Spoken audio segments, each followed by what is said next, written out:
আসসালামু আলাইকুম। Hello guys, কেমন আছেন? আজকে পবিত্র শুক্রবার মুরগির মাংস রান্না করলাম। পুরো ভিডিওটা দেখবেন, লং ভিডিও, আশা করি ভালো লাগবে। মুরগির মাংস রান্না করলাম, আমার বাচ্চারা খাবে, এটার জন্য মুরগির মাংস রান্না করলাম। আমাদের পাশেই থাকবেন, লাইক কমেন্ট শেয়ার করবেন। সব কিছু দিয়ে দিলাম, মশলা যা আছে দিয়ে দিলাম। এদিকে ভাত হচ্ছে আর এদিকে তরকারি। এই যে মুরগির গোস্ত ছাড়িয়ে দিলাম, এখন একটু কষিয়ে নিব, কারণ ব্রয়লার মুরগি তো একটু কষিয়ে নিতে হবে।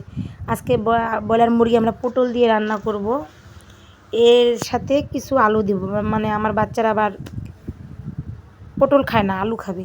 এর ভিতরে আবার রসুন দিলাম, আমরা উত্তরবঙ্গে রসুন দিয়েই খাই। এভাবে রসুন মাংসের সাথে খাইলে ভালো লাগে। এভাবে রান্না করে খাইয়ে দেখেন, অনেকে তো পটল খায় না, খাইয়ে দেখেন পটল দিয়ে। আশা করি আমাদের পাশে থাকবেন, আমাদেরকে সাপোর্ট দিবেন, আমরাও আপনাদেরকে সাপোর্ট দেবো। আসসালামু